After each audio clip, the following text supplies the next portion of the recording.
Welcome to the 6th episode of StreamCast with me, James Rutherford, also known as Star James on Twitch and other social media platforms, where we take a deep dive into the lives of all your favorite streamers and content creators. Joined with us today is the land destruction extraordinaire aficionado, StriderStone. Super excited for this. Take a minute to introduce yourself. Okay, dude. Okay, dude. Okay, dude. I'm the mayor of Sodium City. I play Magic Arena 5 days a week on stream, every day except Monday and Thursday currently. Do YouTube videos 7 days a week. I am working on doing a few different series on my YouTube channel right now that's going to revolutionize everything, all of the MTGA content.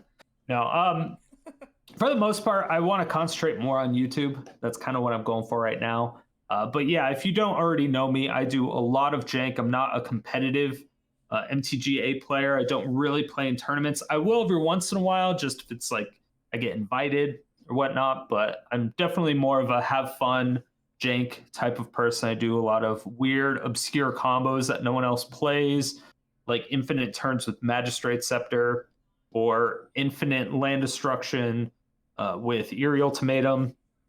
Stupid stuff like that. So if you like weird things like that, make sure to give me a follow over at twitch.tv/StriderStone. I'm gonna go right into it, StriderStone. I'm gonna hit it where it hurts. Why do you hate lands?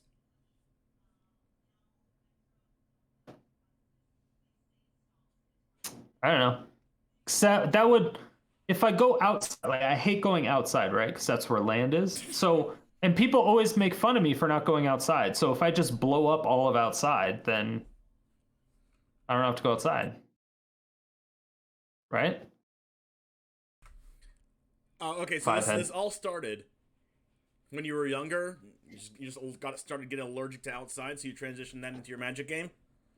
No, I actually was a huge jock for the longest time. Long time. So kind of just transitioned. Went into Counter-Strike. Well, actually, I went into Magic before Counter-Strike. But yeah. So that threw me for a loop. Let's start from there. That threw me for a loop. You were a jock?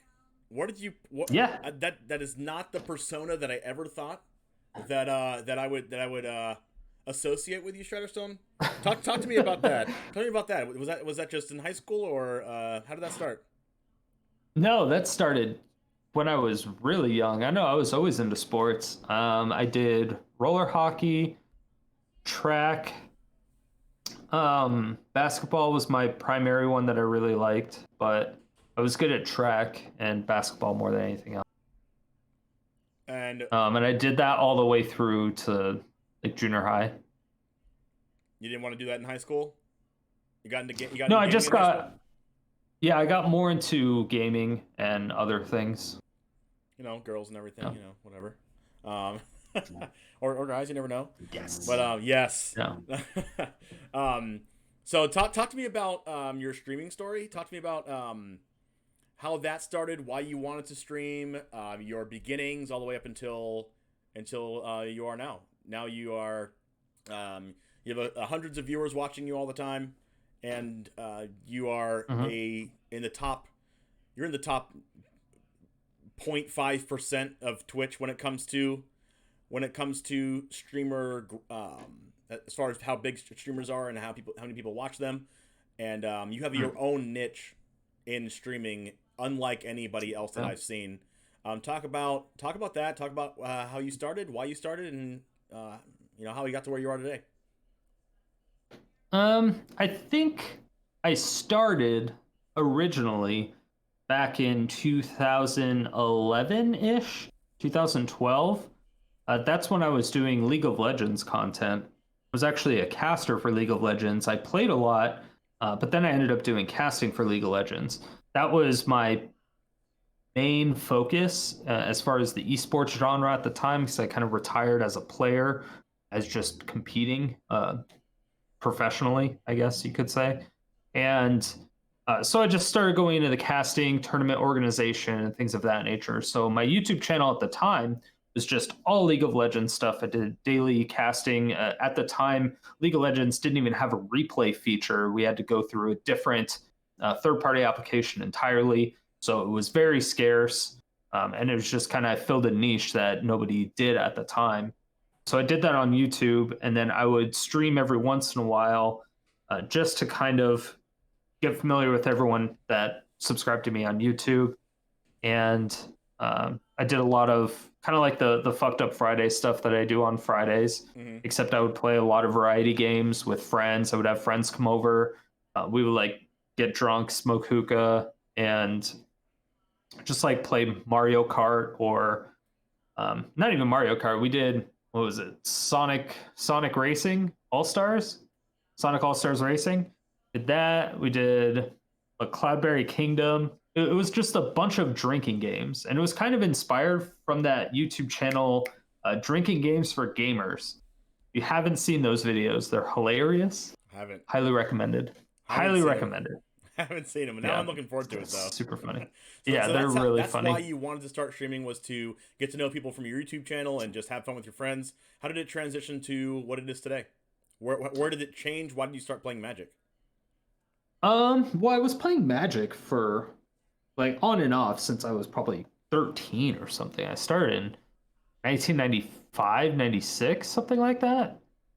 Yeah, long time ago. Mostly off though.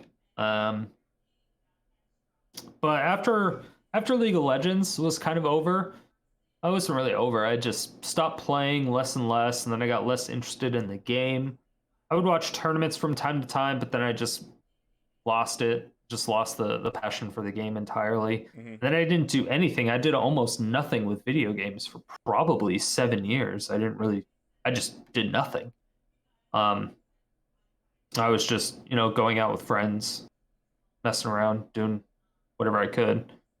And now, I know it was probably a couple of years ago, I bought a Dance Dance Revolution machine, and I was going to start streaming that because I thought it would be fun to like get together with a bunch of other people, almost treat it like a karaoke type thing where people would request songs and then you would just like listen to the songs, but you would play. And yeah, so that's kind of what I started with when I came back to streaming a couple of years ago. And then Magic Arena came out, and then I just started streaming Magic Arena when I was playing it. And then I kind of did both DDR and Magic Arena. And now I can't really stream DDR at all because of the whole DMCA shit. So is that when you stopped streaming DDR? Was when the DMCA stuff came out, or was that like way before or after? It was when I knew it was coming and when I knew it was going to start. Yeah, I just realized it was a problem because I would get DMCA warnings and strikes from YouTube as well as Facebook. So I would post a lot of the videos on Facebook. And so when I wasn't getting anything from Twitch, but I was getting it on every single other platform. Wow. So it's like, okay, I know it's coming. There's no reason for me to do it on Twitch when I get, zero viewership on Twitch, when I get a ton of viewership on every other platform, but I can't do anything with it. I can't monetize in any way on any other platform. So I'm like, it's useless to even do it on stream if I were to do it. So I just don't stream it. Have you streamed land destruction from the get-go when you played Magic, or what did you start with, and how'd you get into land destruction? I got into land destruction from Ollie Eldrazi. He was the one that first showed me how to jank off, right? I was always a janker when I played, because I always made my own decks. Starting from the beginning, the very first deck I ever made and brewed was a 100-card sliver deck. Oh no! Yeah. No. It's a 100-card sliver queen deck. Yeah. Oh, gosh. Yeah. When it was in standard. I'm cringed right now. It was a while ago. Yeah. And it was primarily green with a ton of just like mana fixing. It was basically a modern day deck, but 20 years ago. Right? It was just a ton of ramp, a ton of mana fixing, and you would just put your dick on the table with a bunch of slivers. Oh no! And swing in. And it was so bad, but it was so good because it actually performed very well in quite a few tournaments. And people really didn't like me because I was super young at the time. I had no fucking idea what I was doing. And I would beat these people that would go to the bigger tournaments, being the SCGs, or I don't even know if SCG was around at the time, but like they were professional Magic players. I just knew them locally, but I would beat them with like this garbage deck, and they would be very upset with me. And then, so it just kind of started from that, and then I went to Infect because I thought it was a really cool mechanic. Oh no! So I did that for a bit. It's a really cool mechanic, very diverse cards, Yeah, it was fun. And then it just pissed people off. But my friend that got me into Magic, he's a control player. So he's just like counterspell, counterspell, counterspell. So I was very aggro-y because that was the only thing that really shut him down. He was a control player. I was an aggro player. That's basically what it was. I can't see you as an aggro player. I just can't see it. I know. I did meme-based aggro. It's like when I do Sylvan Awakening now, That's not or really aggro, now when it? I do Sylvan Awakening, I mean, yeah, I'm smorking, right? I'm smorking with like 20 creatures at the same time. You just have a good eye on the meta of what people don't like to play. Like if you played standard, you'd just be like the rogues player, right? You would just be like hard in on rogues. I don't do mill.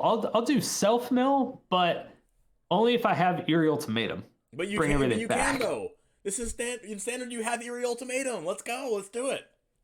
I did Eerie Ultimatum for the last standard tournament that I was in, for the stream, the one that you had. Yeah, I remember. I played against you. It was scary. Yeah. Sure. You were like try-harding that whole time. You're like, I'm gonna win this tournament. I'm like, it's supposed to be fun. You played the Brash Taunter deck, and I was super scared. You missed a land drop. You missed a couple land drops. That one was funny. Yeah, I did. I missed a couple land drops on that one. If you got the land though, you blew me out. Just wasn't even. Or if I had a sideboard on any of those decks. I know. If I had one on any of those decks. You're like, I'm gonna go into this right now and just tell you straight up, I don't have a sideboard. Yeah, I was like, I don't have a sideboard on any of these. Yeah, like when I was going against Rumty in the tournament, I beat two of his decks with my Genesis Ultimatum Cure Best of Sea Gods deck, and one of them, he challenged me as a best of one instead of a best of three, and then he beat me in the best of one. Oh no! And he's like, "Oh, we can, redo the game or whatever to do best of three." And I was like, don't worry about it. My deck is meant for best of one. So if it loses at a best of one, it's, it's supposed to. Like, it's supposed to win at best of one. I just lost the set because I lost best of one. If you're going to adjust your sideboard to beat my deck that already lost in a deck that's supposed to, throw you off guard, then I'm just like, what do you want? Yeah. It's gonna lose. It's gonna lose harder, but it lost because it lost at best of one. It doesn't win the first game, it's not gonna win. Yeah. That's basically how I win with land destruction too. It's just that it takes everyone off guard. It forces people to punt because a lot of people plan their turns out ahead of time. Unless you're like a professional, then it's, they're very reactionary. But a lot of people plan their turns out ahead of time. They're like, okay, I'm going to play this card now because then next turn I could play this and this, or this, and this. Or now I can keep up a counter spell for next turn or something like that. And you're like, blow up a land. And they're like, wait a second. My plan doesn't work anymore. Yeah. And so if they were saving up for a bigger card, they can't play that now. And now they're on a completely different schedule of what they were doing. And then if you blow up another land, they're either prepared for it and adjust the way they're playing, or they're just scared at that point. So they either flood their board with lands as much as possible, or which makes it so where they're not doing anything else outside of trying to play lands and ramping, and just ignoring everything, which is always fun too. Or they just start putting as much stuff on the table as they can before they have no lands, which is also fun because that's when Starve Extinction comes into play. Oh, right? No. Let the meteor fall. Yes. The fabled meteor. The fabled meteor. Have you ever dropped Starve Extinction on a Dinosaurs player? That's just too much flavor right there. I can't even take. Oh yeah, Valor. Yeah, I do that all the time. Well, not all the time anymore because there's not too many Dino players, unfortunately. I think if I was a Dino player and Starve Extinction happened to me, I think for people who don't know what Starve Extinction is listening to the podcast or on YouTube, It is a card that deals 20 damage to everything, to all creatures, planeswalkers, and it doesn't deal damage to face though, because that would be too good. And it destroys a land. So when your opponent plays to the board, because they know their lands are getting destroyed, and you hit them with that Star of Extinction, your opponent's not having a real good time. Plus, another one of their lands are gone, so definitely not a good time. I feel like StriderStone, your method of operation here, your MO is make your opponent concede the game before you actually win. Yes, most of the time. That's like 90% of the time. In your gameplay, like you just don't kill them until they scoop, or do they just never? There's some people that never scoop. I usually have a win condition, at least, because before I would literally have a 0 win condition outside of milling the opponent out unless they surrendered. I did used to have decks like that, which were very funny, right? But a lot of people didn't like it. They didn't like watching it. So like, you don't even have any win conditions. I'm like, yeah, but I'm winning. Yeah, but I won though, right? What do you mean there's no win conditions? I'm winning. But now I'll put in like 2 or 3 different win conditions. So that your opponent can say that you had a win condition? Yeah. No, so that the viewers stop complaining, The viewers were complaining that you didn't have a win condition? Yeah, the citizens are assholes sometimes. Jeez. StriderStone They're always complaining. I have to appease the voters. Okay, right? I can understand that. I can understand the. Although sometimes, to be honest, sometimes I'll make a deck, I'll throw something together and be like, oh, let's see how this works. And then we'll play the game. Like 10, 15, 20 minutes into the game, I'm sitting there like, wait, how do we win? What is our win condition?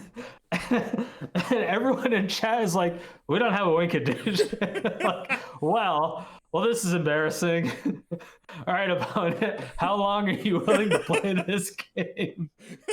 All right, how long are we sitting here for? I can play all night. I have a guy's blessing. How long are we sitting here for? How long do you have? When does your pizza come to your house? Exactly. That's funny. I mean, that's a win condition in and of itself, right? I mean, that's not necessarily a win condition, but if they scoop, it's a win, right? I mean, exactly. Let's talk about that. Let's talk about that nice beard you have, StriderStone. Nice beard. Why did you want to grow that? When did that start? Let's hear it. Let's talk about that beard story. I don't really have like a beard story. I mean, I took biology. I don't even know when it was in like junior high, and they were talking about how you get your hair genes from your mother's side of the family. So I looked at all the males on my mom's side of the family, like her brothers and her dad, and they were all like bald as fuck, right? So I was like, oh, well, that fucking sucks. So basically what I did in all throughout high school and stuff like that is I would just like dye my hair. I would do all sorts of crazy shit because I knew I was going to go bald, right? And so eventually I just went bald, and I didn't really purposefully grow out a beard, but I kind of just did because I got lazy at one point in time, and it filled in really well. And then I got quite a bit of attention from a ton of gay guys. Because I have a lot of gay friends, or I had a lot more back then. And I was like, oh, this is interesting. Didn't think about that one. Yeah, I was like, this is interesting. So, yeah, I ended up just shaving my head completely. And then I just kind of had a beard and just maintained the beard. Then the whole lockdown happened, and I just never cut it. I had barbers all the way across town, like 30, 45 minutes in the other direction. I sold my car, so I have no real way to get over there. And yeah. And it just kind of became a meme in the channel of, hey, 1,000,000 points and I'll shave my beard. So I was just like, well, whatever. If somebody wants to make me shave it, I'll shave it. But so those of you that are just listening to the podcast, wherever you listen to podcasts and you don't actually see his beard right now, you can check out the YouTube as well and look at it because it'll be on there as well. How long is that? I don't know. Tell from here in perspective. I don't know, actually. I mean, I I should get a think it's a couple measure. feet. I'm gonna measure it. I think it's a couple feet, I'm gonna go actually. measure it. Yeah, go It's ahead. Yeah, gotta go be. do that. I think it's a couple feet. That is a one long beard. I think it's definitely the longest beard I think I've ever seen. All right. Going from the chin to the most clump, not the longest hair. It is 17 inches. 17 inches. And that's not even straightened. That's not even straightened all the way. Like there's still like squigglies in there. Like that's a good foot and that's a good foot and a half.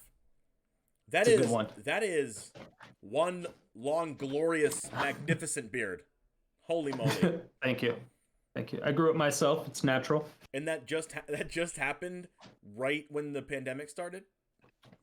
Well, I was growing it kind of for 2 years beforehand. But it definitely wasn't this long. It was probably, I don't know, like, I don't know if you could tell. It was probably like 4 inches long, maybe.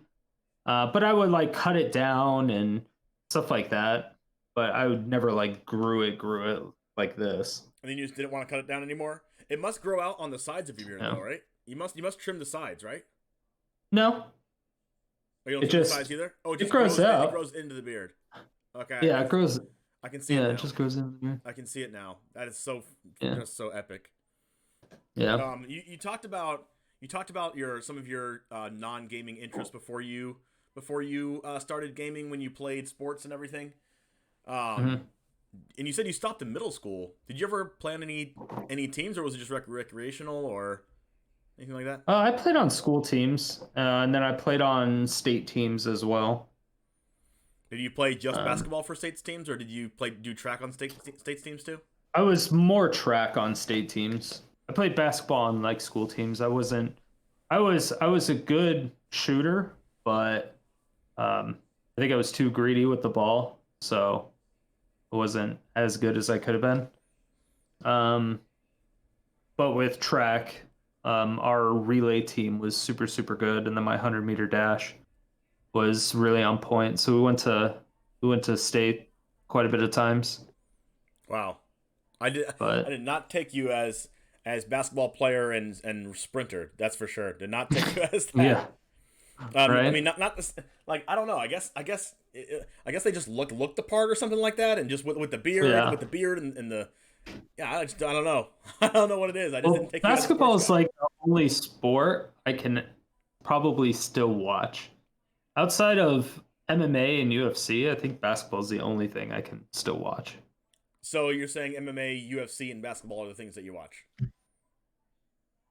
If I don't really watch basketball, but I can. I just find myself having like no time to just sit down and watch a game, so I just watch highlights on YouTube. Yeah, exactly. At the end of the day. Yeah. So I don't know. What's your favorite basketball team?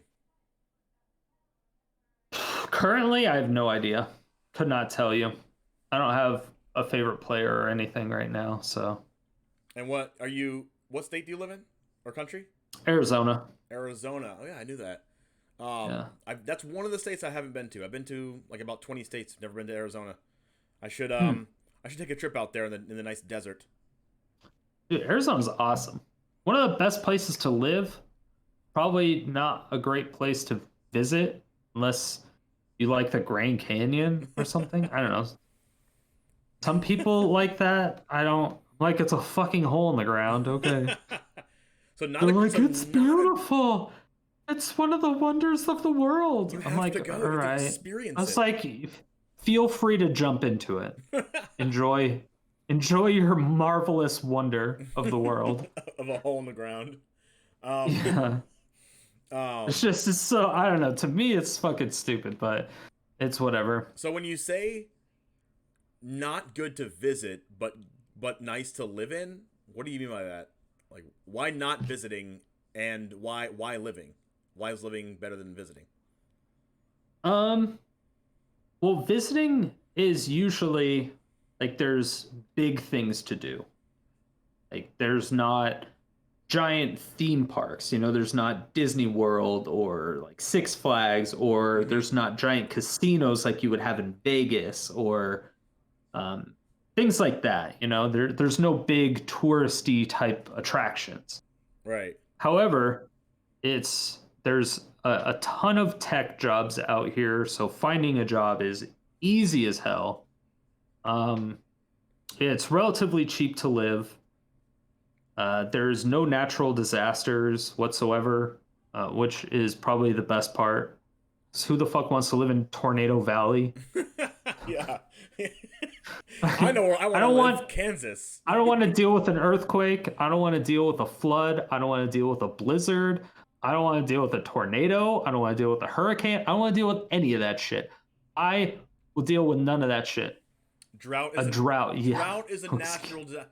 Is that technically is a natural disaster, right? And you could get that in Arizona. Technically, California's had droughts. I think Arizona had a drought when I was like 5 or 6, but we haven't had a drought, like an actual drought where they shut off water or done anything like that. So it's not devoid of natural disasters, but just very few and far between. Unlike Florida, where I am, where we have hurricanes we'll get random, literally like, every freaking year. Every year. Yeah, fuck that. I You will get used live to it. without that. It's just wind. Yeah, but also we have amazing food here. The culture is all over the place. People from all over the world come here, because it's a lot of people that wanted to move to California but then couldn't. A lot of the immigrants and stuff that moved to California from overseas but couldn't afford to live there, a lot of them moved to Arizona instead because it's still really close. And then it's also on the border of Mexico, so we get a ton of amazing Mexican food, Indian food, Asian food, all kinds, like amazing food. One of like the top 10, I would say, top 5, top 10 places for food, states, easily. Wow, I love food. In America. I wouldn't think of Arizona as one of those. Probably top 5 states. As far as cities, it probably has a couple in the top 10. Wow. Arizona's just not on my radar of like states or cities to even think about. Yeah. And it has an awesome nightlife. There's always really good concerts all throughout the year, because it never gets, snowy. It does get hot during the day, but the nighttime, it pretty much always cools down for the most part. So there's always good concerts or something to go to. You're making me want to move to Arizona, Strider. What can I say? And then everything you want to do is just a weekend trip away. Like, you want to go snowboarding, you go up to Colorado, or you go up to Utah. You want to go to Vegas, it's like 4 hours away. You want to go to anywhere in California, it's right there. You want to go to Mexico, it's right there. Like, everything. When I go to the beach, I don't want to go for an hour or two. I want to go there and just go all over the place for like the weekend. I don't usually just go out for 3 or 4 hours at night. Usually if I go somewhere, it's going to be for a while. So being a weekend trip away from anything I want to do is great for me. So the fact that it has amazing food, no natural disasters, great jobs, cheaper place to live. I mean, to me, there's not really anything bad about it. Yeah, I guess being in Florida, the beach being 45 minutes away, is something that, well, for me, is just like a huge thing that people like to do. But I don't personally like the beach a lot. Yeah. But how far is the beach away from you? You go. It's either the California beach is the closest one. Yeah. We have lakes and stuff like that. So if you want to go like jet skiing or boating or something like that, you can get. From where I live right now, there's probably like 5 or 6 within 2 or 3 hour drive in any direction. California beach is about 6 hours away, 5-6 hours. The Mexico beaches, like Rocky Point, it's probably like 5 or 6 hours away as well, maybe 4. It seems like you should do some content about Arizona. Seems like you just like know a lot about it. You can be like a. I've done travel, so much in Arizona. Yeah, you can be because there's so much to do. People just don't understand. They're like, it's so boring. People are like, I want to move to California where there's always so much stuff going on. And then they move to California and they go to like one club, they go to like 3 restaurants. Like, you move there to go do different things and you do 5 things.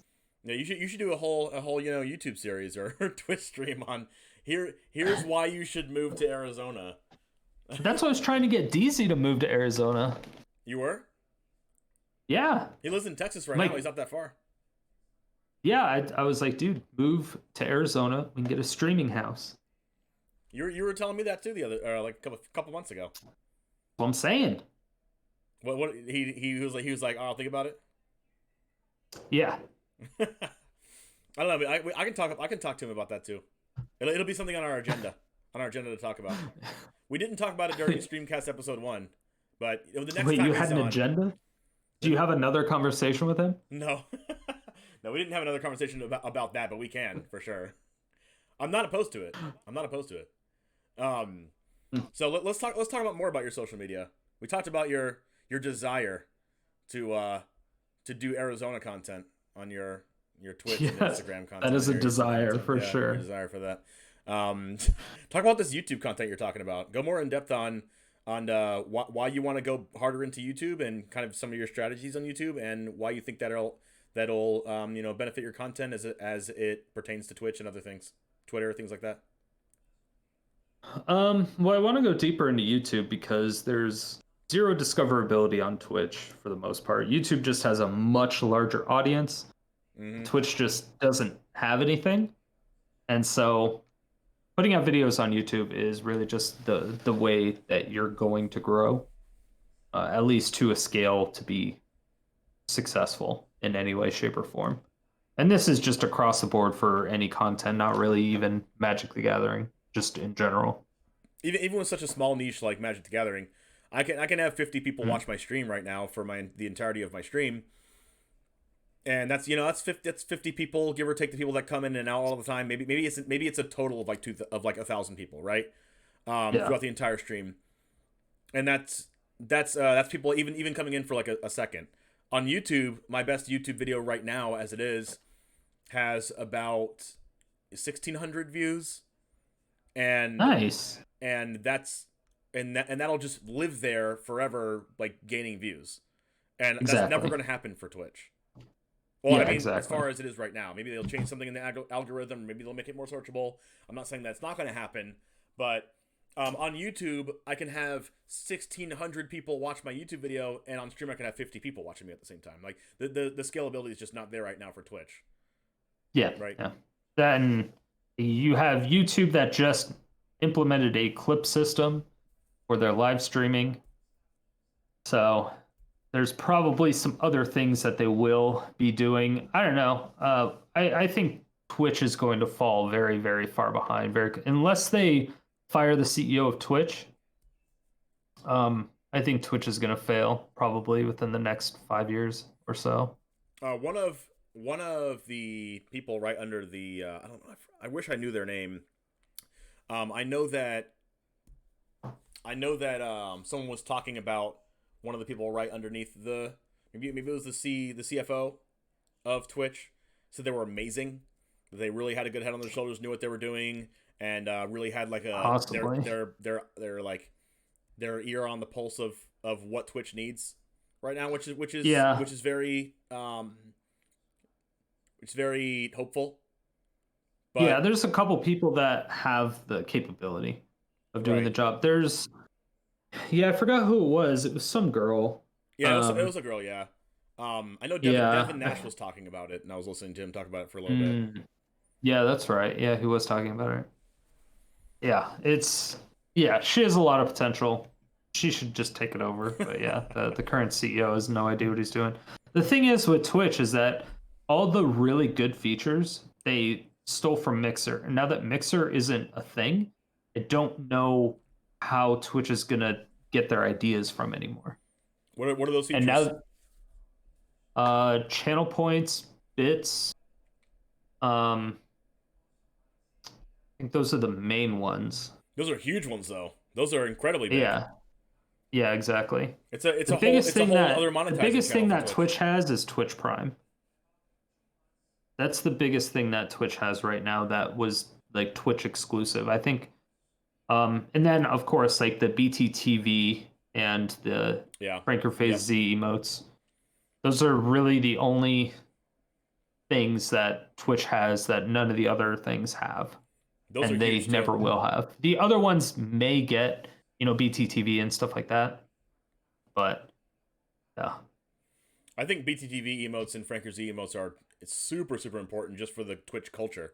Twitch has a specific culture of people. Keck W, lol W, Keck Wait, like all these kind of things. Like no one understands if you haven't heard of Twitch before. They'll be like, wait, hold on, what are you saying? What kind of language is that? But it's kind of like when you go to Twitch and you see that, you kind of feel like you're just a part of something. When you know about those emotes and everything, and as opposed to just not knowing what they are, it kind of does feel like you're like a part of it, like the Twitch community, if you will. Yeah, kind of, yeah. It's just like a slang that and you all share the knowledge of. And anybody else is, the people that don't understand, they're just a bunch of fucking normies, right? Yeah, I mean, you can't be a normie with that beard. I can say that. You can't be a normie and have that beard at the same time. You just can't. No. Yeah. You automatically go into like the upper realm when you do something like that and you're proud of it. You're just exactly. there's shadow realm and then there's like the upper realm. I digress. What about Twitter? You say you're into YouTube. You want to do more things for YouTube, but I know you're on Twitter as well. Do you look forward to, or are you have any plan for Twitter as well, or are you just kind of riding the Twitter wave right now?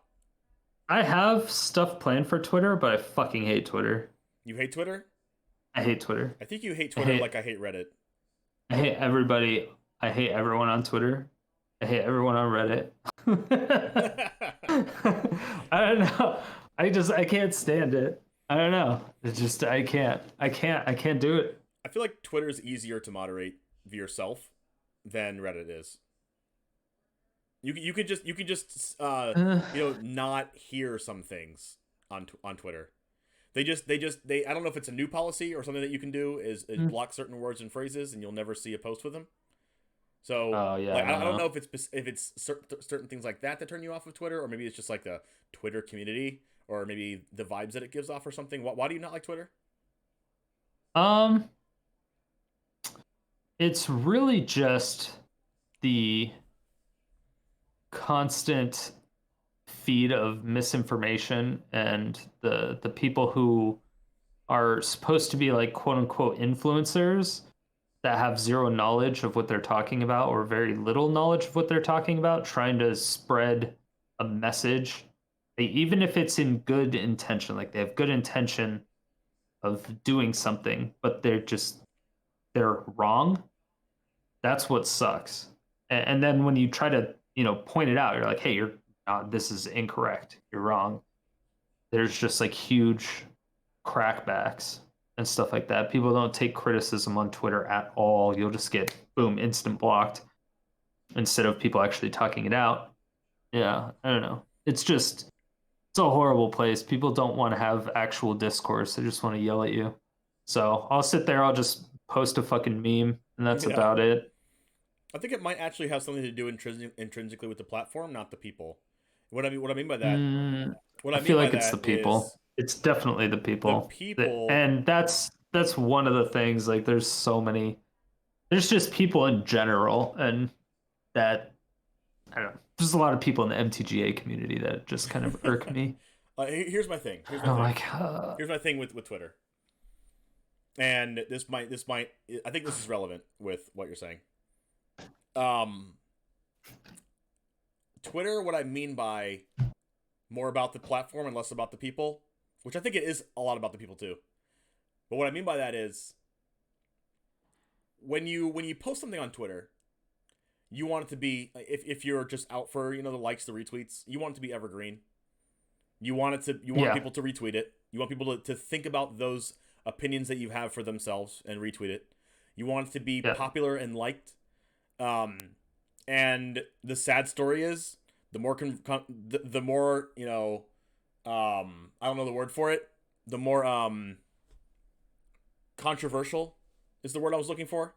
your post is, and maybe it edges out a little bit of what you actually believe, but might get you likes and retweets.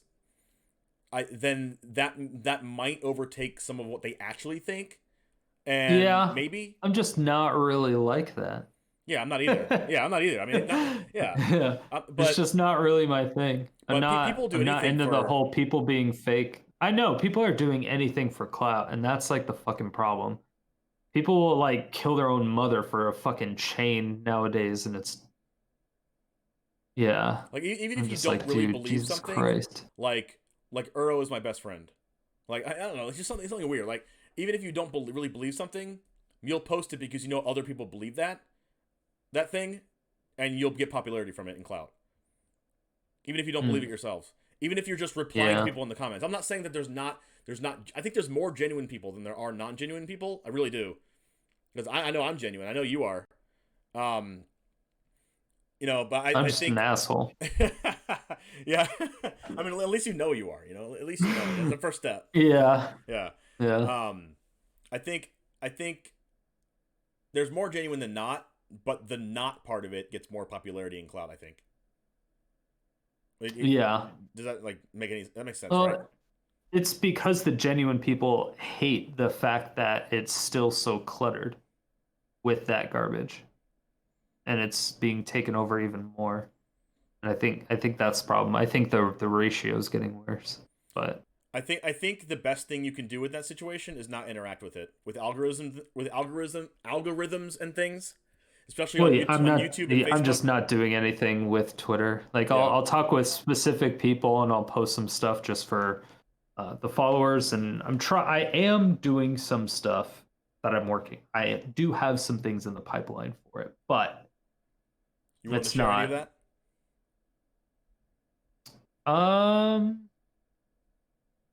I mean, it's nothing crazy. It's more just like highly edited clips from the stream.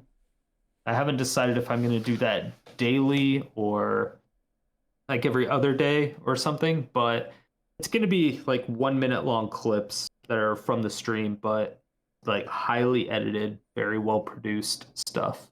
You know where I think that will be really good on? I think it'll be really, really good on TikTok. Yeah. Like insane on TikTok. Just like 45 seconds to a minute clip. Like, can you have that long on TikTok? Yeah, you can. I actually don't even remember. It's up to 60 seconds. Is up to 60 seconds? Yeah. It just has to be. It has to be on a specific whatever. It has to be. Oh my gosh, the dimensions of the video.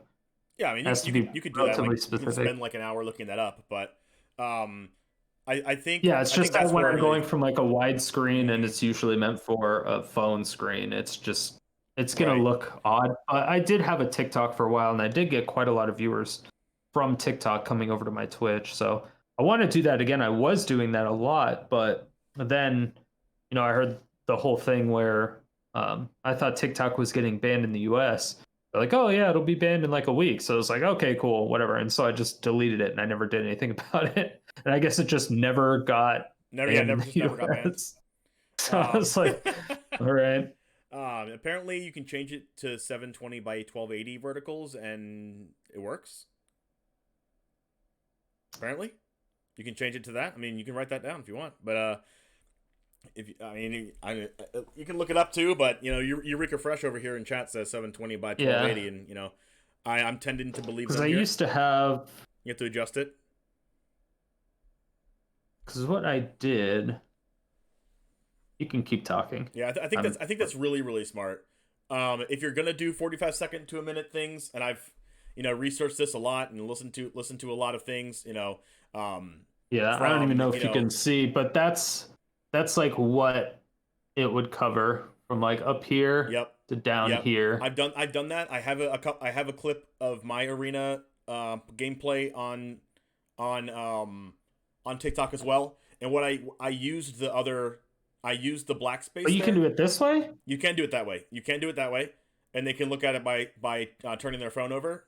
You can do it like that. But I chose to do it the long way, up and down, because I put captions on what I said on the bottom, on the top and bottom of of the video while I say it. Yeah, that's what I have. So you did, yeah. I think as that well. works too. I mean, it's all a matter of produce the content, see what works, and repeat that. You know. Yeah. But I mean, you know more about that than I do. You have a way bigger YouTube channel than me already. So, and I'm proud of what you've done on YouTube. You do YouTube like super consistent. I actually, when I saw you on Twitch, I was surprised you were on Twitch because I saw your YouTube first. I'm pretty sure. Yeah, I don't know. I was like, wow, this guy streams, because I had seen your YouTube videos, and there are a bunch of memes. All the thumbnails are memes. So yeah. It was I mean, there's an audience for that. There's not an audience for that, but I think you tailor to a certain audience, which I think is very, very smart for what you've done, and tailor to the audience. Yeah. Talk about that. Like, what started Sodium City, and why do you call it that? And kind of how did you kind of birth your Sodium persona there? You know, with the long beard, the tattoos, being yourself on stream. How did that all start? I have no idea how Sodium City started, to be honest. I don't know. I'm pretty sure someone in chat would have said something of the sorts. Because basically, I would talk about how I make people salty all the time. I'm like, oh, they're salty because people would just surrender. You blow up enough lands, people just surrender. I'm like, oh, look, they're salty. And then I'm pretty sure someone in chat at one point said, Salt City or something. And I was like, oh, that sounds weird. Let's make it Sodium City because it sounds classier. It sounds like something I would say. And I'm pretty sure it just started with that. And then, and then it just kind of now it's manifested itself. Now it's a banner. It's what you go by. It's the title of your stream, basically. It's on the back of your wall. Yeah. It's everywhere. Yep. Just off of that. It just kind of manifested itself into what it is today. That's kind of like the Goose Gang for me too. I was playing with Gilded Goose in a collected company deck for a while ago, or when I first started streaming, and one of my friends was watching me stream, and because he was my only viewer besides myself, and every time I wanted to draw a land, I would draw a Gilded Goose. And nice. I was like, gosh, this goose is too loyal to me. Like, can you just stop coming to the top of my library? Like, stop being on top of my deck, right? And then someone was just like, Goose Gang. And I was like, whew. Is it hot in here, or is it just fire. me? That's fire. Is it hot in here, or is it just me? Yeah. And I was like, let's go, Goose Gang. And then it just kind of stuck from there. And now I'm the Goose Gang. And my name is Charizard James. I don't know how those two go together, but that's kind of... It happened one stream, and we kind of... Is Charizard not a goose? Charizard's... Oh my gosh, freaking 5-head. Is Charizard a goose with wings? Wait, geese have wings already. Is Charizard a goose or a dragon? Yeah. Or just a lizard? It's a goose. Right? It doesn't have scales. It's definitely goosey. I could actually probably convince people of that. Definitely a goose. You're convincing me. Yeah, and the thing is, so historians have now realized, right, that dinosaurs actually had feathers more often. And that's why, when you go back to Charizard, the history of Pokemon, we realize that a lot of these Pokemon had feathers and not scales. Charizard is actually one of the original geese. I love this. I love this so much. I'm going to remember this. Oh, yeah. Good thing this is going to be on. Good thing this is a podcast, and it's going to be on YouTube as well, so I have it in the annals forever. There you go. How many scoops do you own? Grateful Dead wants 5. to know. 5. One for every day of the week I stream. What do they mean by scoop? It's a lot of scoop. I have props. Let's see them. I do scoop of the day when people scoop up too much, So I have. There's so many. Maybe I have more than 5. You have more than 5 scoops? 7 scoops. I might have 7. One for every day of the week. All right, so I have a gaggle. I have a couple of them. All right, for those of you listening on podcast, he's literally grabbing a bunch of actual scoops. I have a broken scoop. Yeah, this one, it's kind of cool. Nice you'll have to watch the stream or the YouTube videos for the full commercials, because we do commercials for Scoop of the Day, Is that an ice cream that scoop? One? Yeah. I have a soil scoop. It's pretty good. It's for when people need to find their lands, you know? Why are you scooping? Yeah. We have an ice cream or an ice scoop, industrial, you know? Industrial ice scoop. Just if they need to cool the fuck out. We have a pooper scooper for when an opponent needs to scoop that shit up. Right? We have a giant scoop for the Yorian piles. That is a super big scoop. We have an ice cream scoop if, you know, I don't know. If they start screaming? Ice cream? Sure. Scream for ice cream? And then we have a baby scoop. The baby scoop. The world's smallest so scooper. You can hold it up to their eyes when they're being a baby. And then you can pour it into your victory tea. Like when they're roping you because all their lands are gone and they just need the smallest scooper in the universe. Yep. Their cry scoop for their tears. Yeah, exactly. And you add it to your victory tea and just spin around. That is so on brand. That is so on brand. I don't have my teacup right here, or else I would. Where's your salt scoop? Where's your salt shaker? I don't actually have a salt shaker. City. I mean, I have a salt, like, it's a giant thing. Oh, that's perfect. Salt. That's perfect. Yeah. I don't show it on stream though. It's a little bit. Yeah, it's where I keep my trophy. You know, it's like, you know how murderers, they take trophies like people's teeth. I take like 1 grain or like 1 drop in their tears, dry it out, like 1 grain of salt, and I add it. So it's like a giant thing, but I don't show it on stream because it's a bit too much. Like you don't sprinkle salt on things, you just dump salt, right? Yeah. But you gotta save that one little salt piece with the tear into a whole different thing. Exactly. That's a whole other thing. Exactly. That's a trophy pile. Yeah. Oh, you have a salt video you play on stream. I do. I do. Obviously. Talk to me about the salt video. What's in the salt video? It's basically talks about how salting is a way of life. They're in a mine, a salt mine, and you know the walls are salt, the floor is salt, and it's all around. So in a sense, the air is salt. Oh no! You know, it's like insoluble. When you breathe in, you can constantly taste the salt. You know, isn't salt supposed to be like extra flavoring on things? Always. So it's like extra air flavor. Yeah, it's like diet MSG. Just in the air as you breathe. Exactly. So talk about if people want to stream, right? And you have your own streaming story, which we heard about before, why you started streaming. If someone wanted to stream right now, and specifically Magic the Gathering or maybe anything else, how would you recommend that they get started and you know, kind of what it takes to get to where you are right now? Don't stream. Easiest answer. Yeah, don't stream. Why? Because it's a bad investment. For time? You're gonna spend a lot of time and a lot of money, and you're gonna get nowhere for a very long time. So these streamers that have, you know, you're a streamer with over 100 viewers all the time. Yes. Ali Eldrazi, which you notated about earlier in the podcast, streams to 800 to 1,500 people on average, probably. You know, there's people like Crokies that streams to 2,000 to 4,000 people on average. We have Covert Go Blue.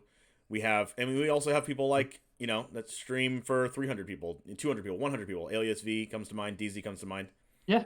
What do you think it took them to get to where the level that they're at? Is it just time invested? Is it just money and effort? Yeah. Go along that path. Work. Yeah. I mean, it's a lot of time and effort. As much as people want to say it's, you know, an easy job, you just press record and you start playing your game or whatever. You know, people say, I mean, for the most part, it can be that easy at times, but it's getting to that part to make it that easy. It really isn't that easy for a very long time. It's not something you can just simply pick up and go. You know, it's something you have to learn over time. There's a lot of things you have to do that might have been good enough just to go live and stream. That would have been good enough like 10 years ago, 11 years ago when it was first getting started. But nowhere close to you can do anything like that nowadays because there's tons of people that are doing it. What got a lot of people very successful and very far now is because they had prior experience, especially with Magic the Gathering. You have people like Yellow Hat or, name any Magic professional, old Magic professional Reed or Duke. MPL player right now. Yeah, Reed Duke, whatever, Saffron Olive. Canister. Pretty much every single MTG professional player, they now stream instead of playing Magic professionally. And they just naturally have an excess amount of viewers because of the fact that they were professional players for, 10, 15, 20 years, however long. And so obviously they put in the work to be professional Magic players. They learned how to play. They got to the highest part, their, top 8 finishes, et cetera, et cetera, et cetera. And now, they had to learn how to, talk with chat while they play, try to not be distracted and still play at the highest level. And so there's a lot of things they're still adjusting, obviously, because these people are not tech savvy. They're not stream savvy. And you can tell by the quality of their stream compared to the quality of a lot of other people's stream, And, but again, it requires a lot of work and a lot of time. You're not going to make a lot of money for a very long time. Because, you do anything. These Magic pros, they probably didn't make any money off being a Magic player for 5-10 years, probably. Maybe a little bit less, but it's so difficult to do anything that you really want to do. And people just get discouraged so easily. Like there's people that are like, oh yeah, I just hit affiliate. You go on Reddit, you do r/Twitch, and you just scroll through the topics, and it's just a bunch of fucking pathetic ass losers, and it's disgusting. I cannot stand it. I had to completely block that Reddit from everything, that subreddit from ever showing up. It is just disgusting on what is on there. People are like, oh, I just hit affiliate yesterday. I don't even know if I want to stream anymore because they were, streaming for a month or something. They're like, I only got 2 followers today. I'm not going to stream anymore. 2 followers is good. Like when I was in my first, month, 2 months, 3 months, 4 months into streaming, and I got any followers in a day, I was like, that's one more person that has a notification that I'm alive. Exactly. Like that's how I look at it. Exactly. Yeah, and it's just it's fucking pathetic. People don't know what they're talking about, and it's just people complaining and people circle jerking each other, and they're like, "Oh, I got a raid from 5 viewers," and they're like, "That's awesome! I got a raid for 3 viewers yesterday." I'm like, dude, like stop being on Reddit. Stop being on Reddit and improve your content. I tried to look at Reddit twice, instantly stopped both times. Yeah, It's not a very pleasant place to be. I can just tell you that. People like Reddit. There's millions of people on Reddit, but it's just not for me. What have you learned the most from streaming?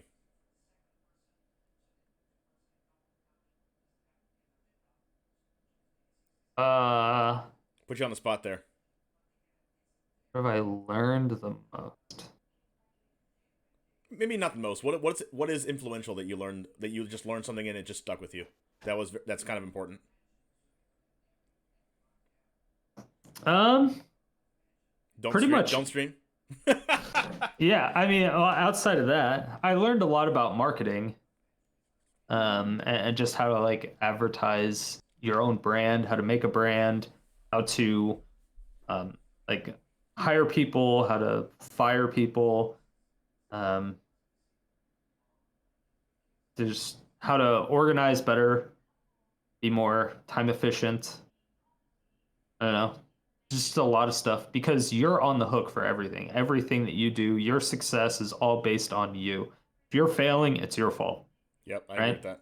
And if you're not getting to where you want to be in the time that you want to be there, it's your fault. It's nobody else's.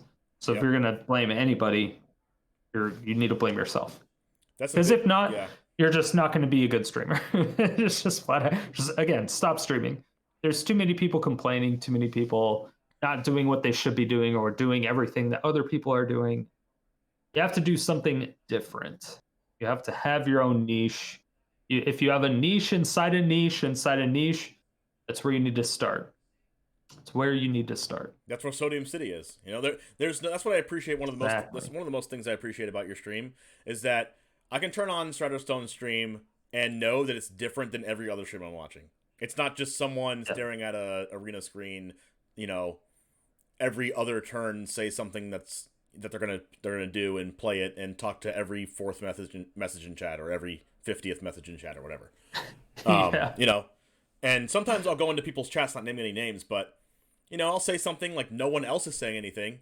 I'll say something, you know, genuine question, or you know, some people are really good at it. Chris Patello is really good at talking to his stream. Just name that name. DZ's really good at talking to his stream. I don't know if I know who that is. You're really good at talking to your stream as well, but there's some people I can go into and you know, I'll type in something and it just I can see like 3 and 4 messages after mine still not being, you know, talked to, and nothing's really happening. Yeah. And it kind of like Twitch is so much about community. If you're not adhering to your own community, then I think that's not where you should be. I feel like that's a fast track to decline instead of growing. Exactly.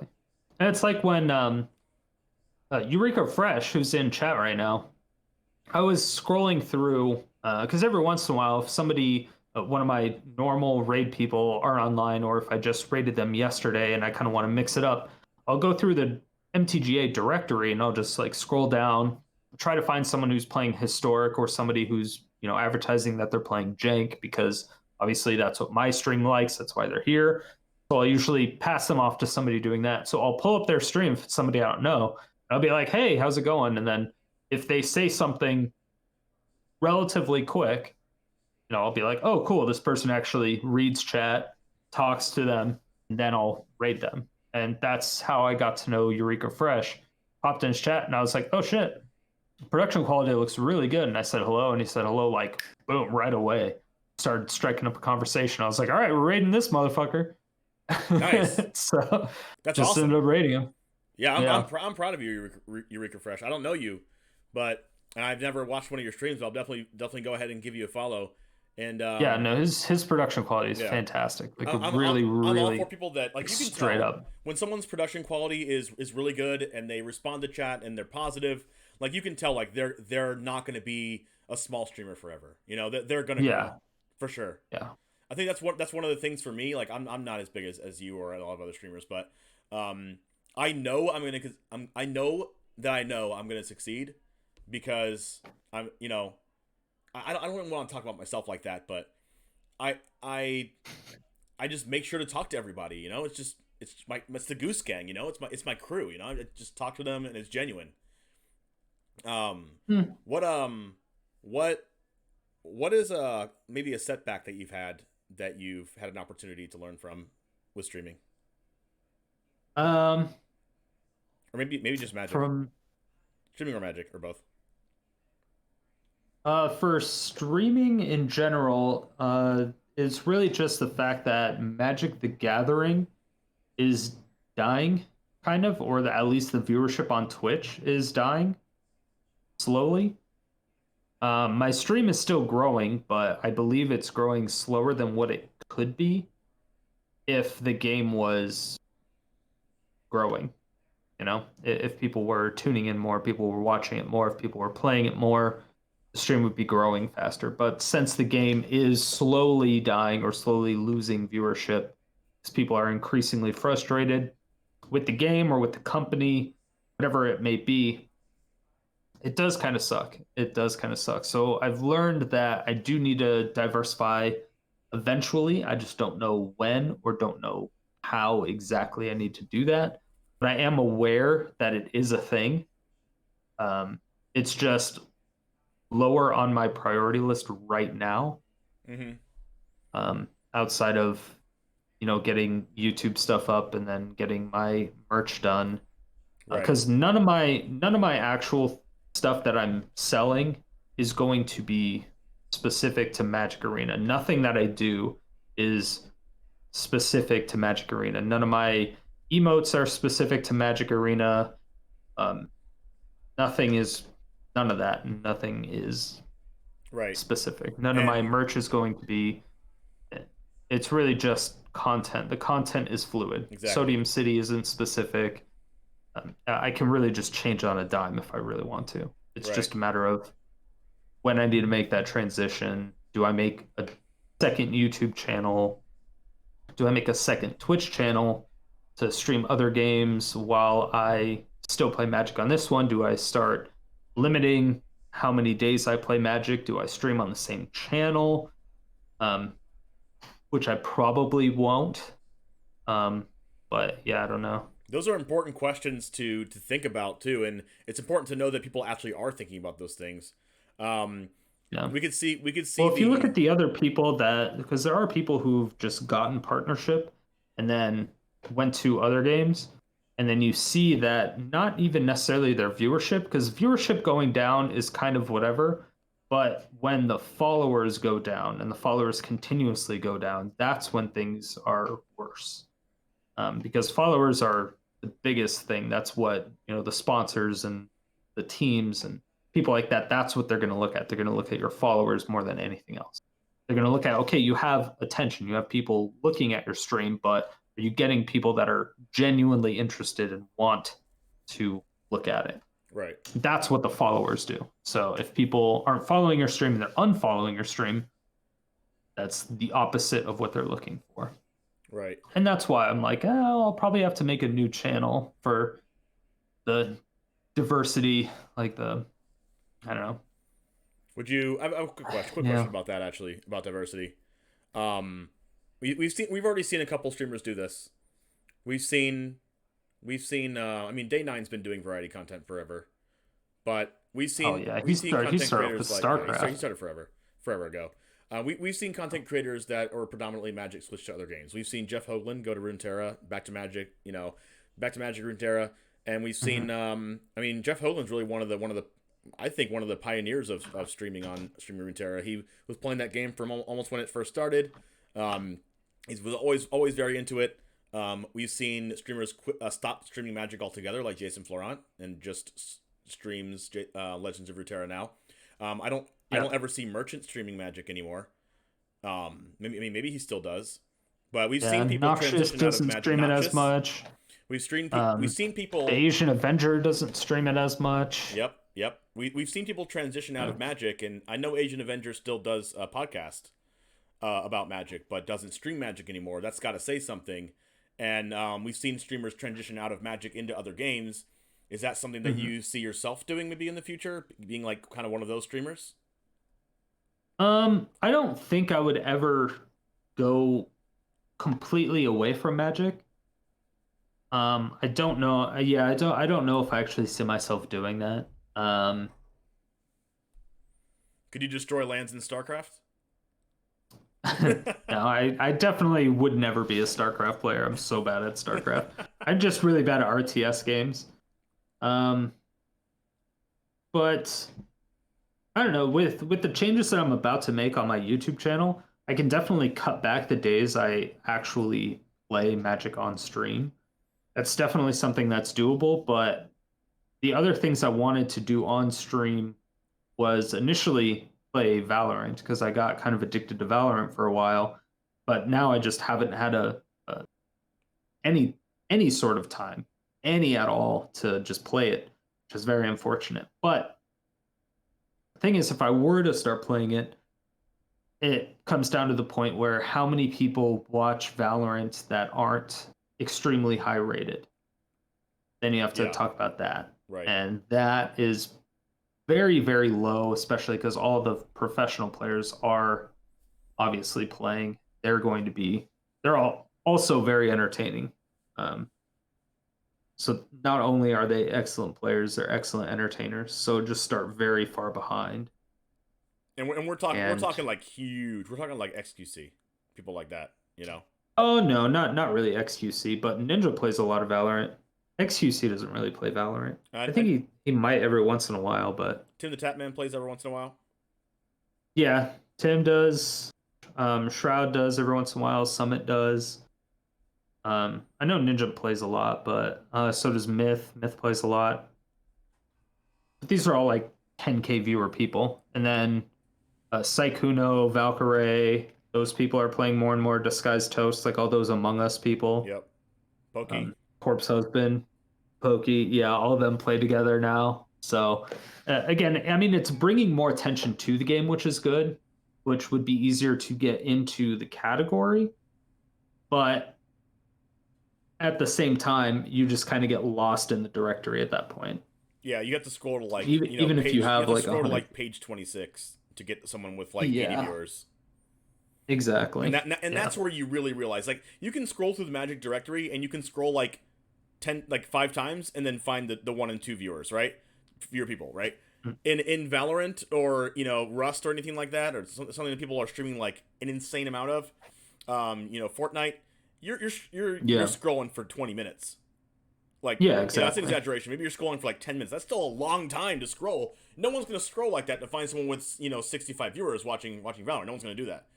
That's where it really puts it in perspective about really the indiscoverability of Twitch and why you need to, if you're wanting to start a Twitch channel, the one thing that I can recommend, if you want to grow on Twitch, you have to be on other social media platforms. It is non-negotiable. It's impossible not to. Non-negotiable. If you want to stream to 1 viewer, unless you take a time machine, and go back like 12 years when Twitch first started. Yeah. If you want to stream, and then you could just compete with Day9, and Destiny, and who is Soda Poppin'. You don't want to compete with that either. Enjoy, have fun with that. Yeah. I mean, have fun. They're big now because they streamed for so long. Even Tim the Tap Man, he's been streaming for 10 years. Has he been streaming that long now? I think it's been 9 years, something like that. Has it? Jesus Christ! Back when he had like super long hair. You watched his early YouTube videos? I saw something about it recently. I didn't think it was that long though. Yeah, it's Maybe been a really long time. Really long time. Yeah. Like you can see his YouTube videos of like then till now. He has like a YouTube video that is like that, and it's like the long hair. He's like, thank you. Here's a video that he's like, thank you everyone. I can't believe it's happening. We finally got to like 1,000 followers or something like crazy early in his career. He's like, I'm still working my job. Thank you for getting me to this point. And it's crazy to see, like, that was a long time ago. This has got to be like this has got to be at least 8 years ago. And, it's been a long time. And yeah, he gets like 40,000 viewers on a stream, 20,000, 30,000. He's been so exposed. He has 3 YouTube channels now. He's been streaming for like 10 years. Yeah. I mean, yeah, the man's a beast. Yeah. So if you it's think on about Instagram, TikTok, right Twitter. now, I'm going to start streaming right now, and 3 months from now I'm going to have 100 viewers, and then I'm going to get 1,000, then 3,000. It just doesn't work like that. And you have to be delusional. You have to be on other social media platforms in order to succeed 100%. So let's go ahead and talk about some of your social media platforms again. Where can we find you on social media? YouTube and Discord are the easiest ways. Well, Discord is the easiest way to get a hold of me if you actually want to talk, because unlike most, if not all, content creators, right. I'm actually active on my Discord all throughout the day, because I do have a day job, but I work with computers and stuff, so I'm always able to chat. So I'm pretty much on my Discord server all day anyway. Then if not, I'm streaming on Twitch. But yeah, other than that, I mean, I do pay attention to my Twitter kind of every once in a while, but I only check it like maybe once or twice a day. And you are a whole lot. And you are twitter.com/StriderStone, StriderStone. And you are twitch.tv/StriderStone, and then you are youtube.com/StriderStone on all platforms, correct? I don't think so. You don't think you are? Okay, it's fine. It's okay. How do we find on YouTube, your Discord? On Twitch? Yeah, on Twitch I'm StriderStone. On YouTube, it's /c/StriderStone. Yeah. Yeah, pretty much everything. If you just look up StriderStone, I think I'm StriderStone on pretty much everything. Yeah, TikTok. I think Instagram is the only one on sdg.strider. How do we And that's find if it. we want to be a part of your Discord community? How do we do that? You go into my Twitch and do !Discord. In the chat. Awesome. Yeah. Now one last thing before I let you go, StriderStone. I gotta ask you a very important question to our chat, and to our podcast listeners as well. And this is very important, and you have to give the right answer or you're banned. Okay. And French toast cannot be an option. Don't 5-head me on this. All right. Mm-hmm. Pancakes or waffles? What do you like better? Well, obviously, it's going to be. Oh my God! Don't do this to me, StriderStone. Don't do it. Don't do this to me. Which one is it? I just told you. It was. All right, you said the right answer. Congratulations. You get a clap. Yeah. Nice. Yep. You can't be that controversial on the podcast. That would be just way over the top. Yeah. Serve agrees. I'm pretty sure the podcast audience will agree with you as well. I agree with you. I mean, it's the obvious superior choice. So. Obviously. Obviously. All right. Well, thank you very much for taking the time to come on to the StreamCast podcast. It's been amazing having you. Seriously. Yeah, it was good to be here. I learned some crazy things about StriderStone I never actually thought I'd learn. You learned nothing. I didn't even say anything. You played basketball. You ran track. Wow, I can't believe it. Two things. I don't have time to go through all of it. Your streaming story. You lost your hair. You freaking colored your hair in high school or middle school. Yeah, I had pink Liberty spikes. Pink Liberty spikes. That's a lot of gel right there. Pink Liberty spikes. Glue. Elmer's glue. And just your Elmer's glue. Yep. And just your perspective on streaming in general. I love to learn about different people's perspective on streaming and how they started and what they think it takes to succeed and everything. That was good stuff. Thank you for coming on. It takes more work than what people will want to put in. Oh yeah. 99.99% of people. I believe you can tell people what they need to do. They're not going to do it. Tell them all the secrets they need. I mean, you need to do YouTube videos, Twitter, TikTok, Instagram, Facebook, Twitch. If it's applicable, do LinkedIn. What else? I think that's for the most part. Do a podcast if you can. If you're doing music, obviously do SoundCloud, Spotify. But then do everything else, and you're gonna have to do that close to daily, if you can. This is one of the things that I talked about with DZ as well in episode 1.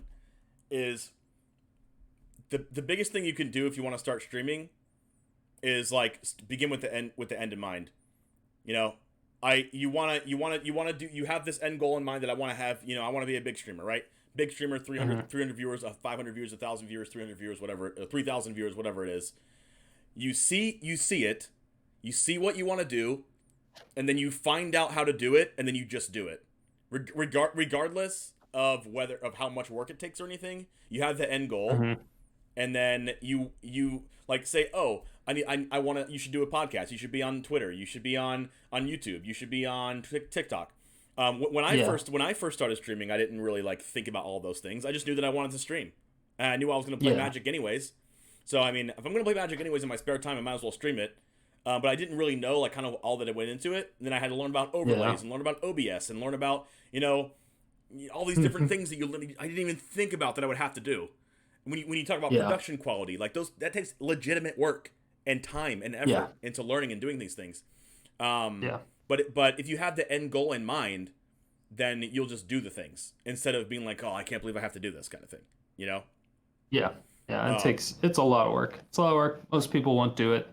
And most people will say it's easy. The people that gave up will say it's easy. The people that have no idea will say it's easy, but it's just kind of whatever. Just stay away from negativity as much as possible. If somebody's telling you can't do it when you are doing it, or you're trying to do it, you're doing all the work, you're analyzing everything, you're changing what needs to be changed. just cut those people out of your life. I took pretty much all that advice from Gary V. Me too. If you don't know Gary Vaynerchuk, look him up on YouTube, Instagram. I mean, he's all over the place. He's one of the best social media marketers ever on the planet, just period. He's pretty brash, but he's very, very, very good at what he does. But yeah, I just cut out a bunch of negativity in my life, and that helped a lot. It helped a lot. People who aren't going to be supportive of you, why do you want those people around? It doesn't matter if it's your family. I don't know. In my opinion, if they're not going to support you, if they're not going to be happy for you, then fuck them. Oh yeah. Well, that seems like a good place to end it here. Thank you very much once again, StriderStone, for taking the time to be on the StreamCast Podcast, episode 6. I really do appreciate you, man. 666. All right. We will see you, all you podcast listeners and YouTube watchers, in the next StreamCast in 1 week.